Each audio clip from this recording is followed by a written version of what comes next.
우리 말씀 보도록 하겠습니다. 오늘 말씀은 마태복음 16장 21절에서 28절 말씀입니다. 오늘 우리에게 주신 약속의 말씀입니다. 한 절씩 교독하실 때 제가 먼저 읽습니다. 이때로부터 예수 그리스도께서 자기가 예루살렘에 올라가 장로들과 대제사장들과 서기관들에게 많은 고난을 받고 죽임을 당하고 제3일에 살아나야 할 것을 제자들에게 비로소 나타내시니 베드로가 예수를 붙들고 항변하여 이르되 주여 그리하지 마옵소서. 이 일이 결코 주께 미치지 아니하리이다. 예수께서 돌이키시며 베드로에게 이르시되 사탄아 내 뒤로 물러가라. 너는 나를 넘어지게 하는 자로다. 내가 하나님의 일을 생각하지 아니하고 도리어 사람의 일을 생각하는도다 하시고 예수께서 제자들에게 이르시되 누구든지 나를 따라오려거든 자기를 부인하고 자기 십자가를 지고 나를 따를 것이니라. 누구든지 제 목숨을 구원하고자 하면 잃을 것이요 누구든지 나를 위하여 제 목숨을 잃으면 찾으리라. 사람이 만일 온 천하를 얻고도 제 목숨을 잃으면 무엇이 유익하리요? 사람이 무엇을 주고 제 목숨과 바꾸겠느냐? 인자가 아버지의 영광으로 그 천사들과 함께 오리니 그때에 각 사람이 행한 대로 갚으리라. 진실로 너희에게 이르노니 여기 서 있는 사람 중에 죽기 전에 인자가 그 왕권을 가지고 오는 것을 볼 자들도 있느니라. 아멘. 오늘 본문에서 예수님께서는요 제자들에게 자신의 죽음 그리고 부활이 있을 것이다 라는 것을 처음으로 예고한 그런 파트입니다. 그러나 베드로는요 그 이야기를 듣고선 거부합니다. 주님 그리할 수 없습니다. 주여 그럴 수 없습니다 라고 그 예수님의 죽음과 부활에 대한 것을 이제 거부하게 됩니다. 그때 예수님은 의외의 반응을 합니다. 베드로에게 사탄아 물러가라 라고 하면서 그에게 사탄이라고 합니다. 예수님께서는 베드로를 사탄이라고 이렇게 꾸짖으면서 그러면서 이어지면서 예수님을 제자들에게 자기의 십자가를 지고 너희들은 나를 따라야 된다라고 이렇게 말씀을 하십니다. 그것은 무엇입니까? 영원한 생명과 하나님 나라의 가치가 무엇인지에 대해서 설명해 주고 있는 것입니다. 저는 오늘 말씀을 묵상하면서 이런저런 또 생각이 들었습니다. 예수님의 수제자라고 하면 베드로인데 어떻게 그 베드로에게 사탄이라고 말할 수 있을까? 사탄아 물러가라. 어제 또 본문에는 베드로가 뭐라고 고백합니까? 주는 그리스도이십니다. 살아계신 하나님의 아들이십니다 라고 이렇게 당당하게 고백한 것을 보면서 잘하였다. 베드로를 칭찬하고 너의 반석 위에 내 교회를 내가 세우겠다. 이렇게까지 칭찬했는데 정말 하루가 지나서 사탄이라고 이야기하니까 아주 당황스러운 그런 일인 것입니다.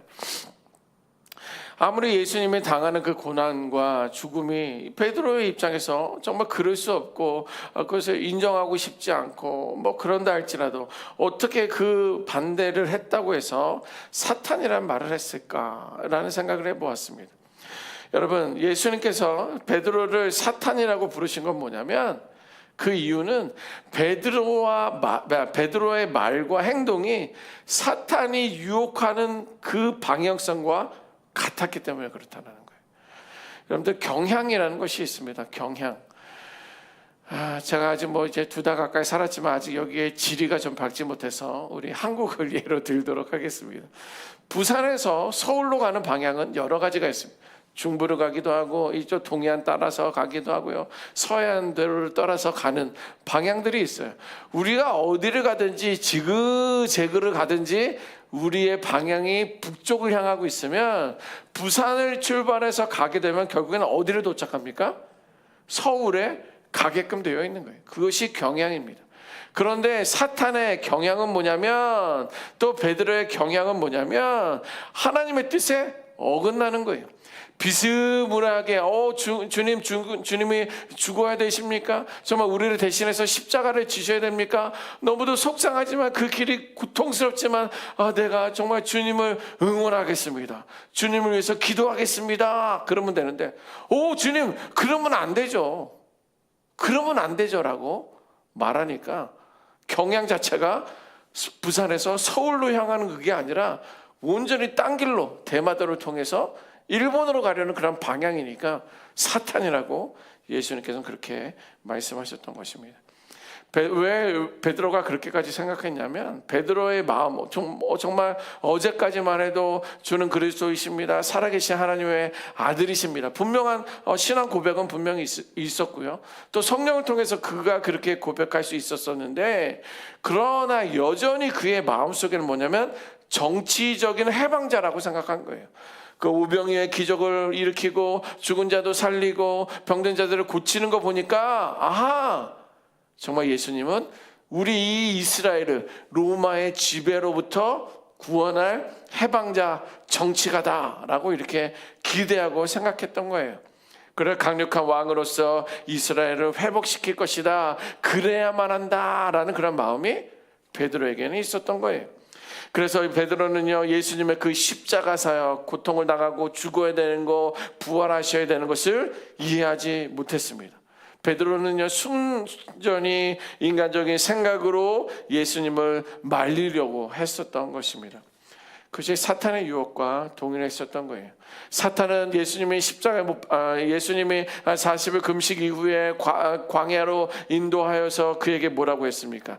십자가 없이 영광을 얻게끔 한 거예요. 높은 성전에서 데리고 올라가서 너가 거기서 뛰어내려라, 너희 천사들이 너를 구원할 것이다, 그리고 나에게 예배를 드려라, 경배를 드려라, 너를 높게 하겠다, 이런 말들의 유혹은 뭐예요? 십자가로 인해서 그가 죽은 다음에 부활해야지만이 얻을 수 있는 그런 것들인데, 그런 거 저런 거 다 생략하고 너에게 영광이 있을 거야, 나를 찬양해봐, 나를 예배해봐, 이런 이야기를 하고 있습니다.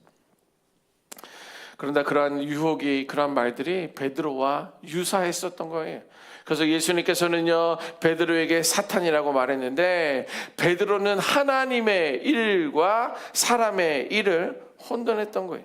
하나님의 일은 뭐예요? 예수님의 그 십자가 사역을 통해서 인류를 구원하는 것이 하나님의 일이고 하나님의 뜻이고 하나님의 방향인 반면에, 사람의 일은 무엇입니까? 인간적인 기대와 욕망이라는 것입니다. 인간적인 기대와 욕망이고, 어떤 고난이나 두려움이나 염려와 불편한 그런 거 없이 영광을 누리려는 것이 인간의 기대였던 거예요. 베드로의 생각이었다라는 거예요. 사람의 일이었다라는 것입니다. 자, 여기까지 오늘 본문의 내용입니다. 오늘 본문을 통해서 우리들에게 주시는 메시지를 몇 가지 정리해 보았습니다. 첫 번째는 뭐냐면, 십자가 없는 영광은 없다라는 거예요. 십자가 없이 영광은 없다라는 거예요. 예수님의 길은요, 고난과 희생을 통한 영광입니다. 우리가 예수님을 따라간다고 한다면, 제자의 삶을 살아간다고 한다면, 우리들의 삶도 고난의 연속이에요. 제자로서의 삶이 그러한 거기 때문에 그래요. 의구의 제자다 그러면 의구의 삶을 따라가는 것이 의구의 제자예요. 그럼 예수의 제자의 삶을 살아간다는 것은 예수님이 뭐라고 했는지를 알아가는 삶, 예수님이 어떻게 살아갔는지 그 삶을 따라가는 것이 예수의 삶이고 제자로서의 삶이고, 무엇보다도 오늘날 신앙생활하는 우리들의 삶이어야 된다는 거예요. 그렇다고 한다면 예수가 당했던 그 고난과 어떤 희생은 우리가 가질 수밖에 없는 거예요. 왜? 우리는 예수님처럼 행동하니까, 예수님처럼 말하니까, 예수님처럼 살아가니까 예수님과 동일한 고난과 희생은 감수해야 된다는 거예요. 그래서 우리들의 신앙생활은요, 늘 자기 부인이 있어야 돼요. 자기 희생이 있어야 됩니다. 아니에요. 이건 내가 한 게 아니에요. 아니에요. 이건 다 내 안에 계신 예수님이 하신 거예요. 하나님이 하신 거예요. 성령이 감동하여서 나는 순종했을 뿐이에요 라고 하면서 나의 의를 드러내는 것이 아니라, 나의 자랑을 드러내는 것이 아니라, 자기를 부인하고 자기의 희생이 반드시 있어야 된다는 것입니다. 그래, 고난 없는 영광은 없다. 두 번째, 영원한 가치를 선택하라. 오늘 제목에도 나와 있는데 영원한 가치를 선택하라. 가치라는 건 뭐예요? valuable입니다. 무엇이 똑같은 거면 우리는 가성비 좋은 걸 선택합니다. 맛도 그 집과 똑같아. 얼마 전에 아이홉을 갔었는데 7불짜리 메뉴가 있더라고요. 야, 이 7불짜리 메뉴가 뭐야? 그리고 막 이것도 봤다가 또 메뉴판에 또 막 그래도 7불짜리 뭐가 되겠어? 그리고 메뉴를 막 이렇게 뒤져봤어요. 그랬더니 우리가 같이 식사 이렇게 하시는 그 장로님께서 이러는 거예요. 목사님, 목사님, 그렇죠? 그분이 장로님, 거기 또 목사님도 계시는데, 그 메뉴판 볼 필요 없어요. 여기 7불짜리 됩니다. 그러는 거예요. 그래서, 왜 7불짜리 보라는 거지? 그랬더니 얼마 전에 자기가 와서 그거를 먹어봤는데 7불짜리 메뉴 시킨 거나 여기 메뉴판에서 뭐 10몇 불짜리 시킨 거나 내용물이 똑같다는 거예요. 그럼 우리는 뭘 먹어야 됩니까? 7불짜리를 먹어야죠. 그게 뭐가 가치 있냐는 거예요. 근데 우리들의 삶에서 가치 있는 것은 영원한 가치를 선택하는 거예요. 7불짜리 메뉴를 선택하는 것처럼 우리들의 영원한 가치를 선택해야 되는데, 그것은 뭐냐면 세상의 성공이나 부귀보다도 더 가치 있는 것은 영혼의 구원입니다. 우리들의 영혼에 대한 구원이 더 가치 있는 거예요. 그래도 목사님 살아가면 그래도 뭐 100만 불, 200만 불 있는 게 더 가치 있는 거 아니에요? 부자와 나사로 이야기도 나오지만 그의 재산은 죽음 앞에 아무런 의미가 없어요. 아무리 명예가 있고 권력이 있고 힘이 있다 할지라도 그것은 영원하지 않다는 것은 이미 여러분들은 다 체험해 보셨을 거예요. 그럼에도 여전히 세상에 대한 것들을 붙들고 있고 영혼에 대한 가치를 더 경홀히 여긴다면 어리석은 삶이에요. 오늘 보면 26절 다시 한번 같이 읽어볼까요? 오늘 보면 26절입니다. 시작. 사람이 만일 온 천하를 얻고도 제 목숨을 잃으면 무엇이 유익하리요? 사람이 무엇을 주고 제 목숨과 바꾸겠느냐? 왜? 온 열방 온 세계를 너에게 다 준다고 해도 거기서 하나님의 목숨을 불러가시면 그게 무슨 의미가 있냐는 거예요. 아무리 더 크고 훌륭한 것이 있다 할지라도 자기 목숨과 바꿀 사람이 누가 있겠느냐는 거예요. 세상의 부와 성공보다도 내 영혼의 가치가 훨씬 중요함을 강조하고 있는 거예요. 세상은 돈이나 권력이나 명예나 혹은 안정된 삶을 추구하고 가고 있지만 그런 것들이 필요하고 그런 것이 우리를 편안하게 만들고 있지만 세상의 성공은 일시적이라는 거예요. 30년, 40년 사라지는 거예요. 왕이 그 왕권만 끝나면 아주 끝나버리는 거예요. 대통령만 끝나버리면 거의가 다 어디 갑니까? 남이 원치 않는 그런 곳에 다 들어가잖아요. 그렇게 세상을 떵떵거렸던 그런 사람들이라 할지라도 성공은 늘 일시적이라는 거예요. 완전한 만족을 그 안에 우리가 누릴 수 없다는 것입니다. 솔로몬은요, 이스라엘 역사 가운데 가장 부유하고 지혜로운 왕이었어요. 그가 이제 잠언 어떤 전도서를 지으면서 이렇게 고백합니다. 세상은 헛되고 헛되며 헛되고 헛되다. 다 헛되다라고 이야기한 거예요. 그렇게 많은 힘과 능력과 하나님의 지혜를 가지고 살았었던 그 솔로몬 왕이었음에도 불구하고 모든 것이 헛되다. 이것은 중요한 게 아니에요. 다 사라지는 거예요. 이렇게 고백하고 있습니다. 영원한 생명을 보장하지 않아요. 그래서 우리는 영원한 가치를 선택해야 할 이유가 거기에 있는 것입니다. 영원한 가치는요, 영혼 구원을 이야기하는 것이에요. 영원한 가치는 영혼 구원을 말합니다. 인생은 잠시 머무는 나그네라고 이야기하고 있습니다. 늘 저는 이 말씀을 묵상하고 있고 설교도 여러 번 했지만 최근만큼 이게 나그네구나 이렇게 느껴본 적이 없습니다. 집이 편안하고 안전하고 좋지만 여전히 나그네구나. 맞아 나그네야. 짐을 트렁크 한 2개인가 밖에 안 풀었어요. 한 달 반, 2달 가까이. 아직 창고에는 한 6개 이게 캐리어가 아직도 있고요. 큰 게. 그리고 저기 항구에는 컨테이너 한 박스가 있습니다. 그래도 살더라고요. 그래도 살아요. 물론 다 우리 건 아니지만 맞아요. 결국에는 우리는 하나님이 부르시면 다 놓고 가는 건데 너무 사치스럽게 살았구나. 너무 사치스럽게 살았구나. 뭐 여러분들에 비하면 뭐 별것도 없지만 제 기준으로 봤을 때는 사치스러운 그런 삶이었다, 이런 마음이 듭니다.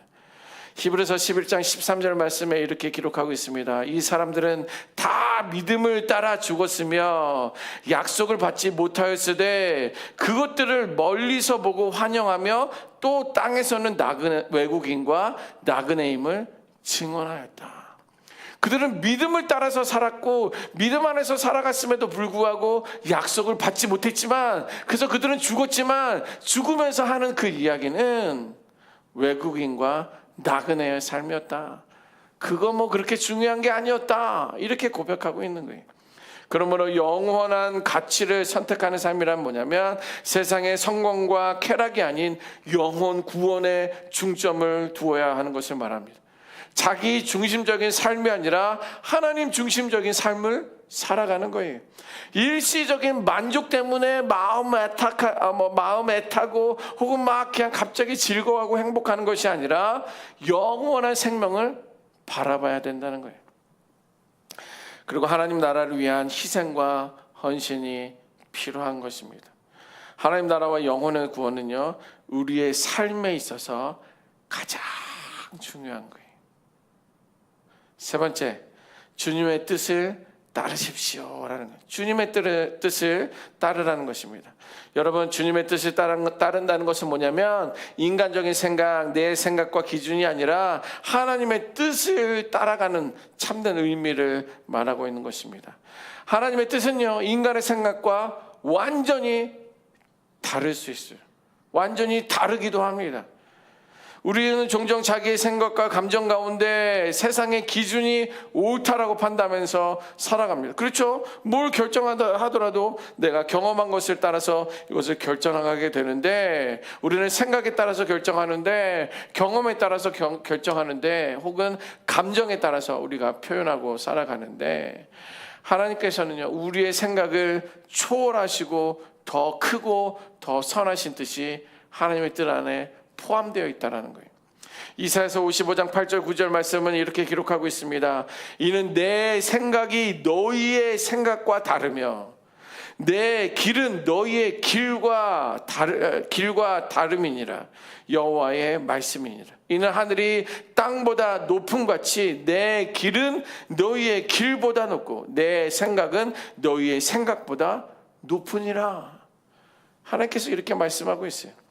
베드로는 선한 의도로 예수님을 만류하지만 결과적으로는 하나님의 뜻을 거스르는 그런 말과 행동을 하게 되었던 것입니다.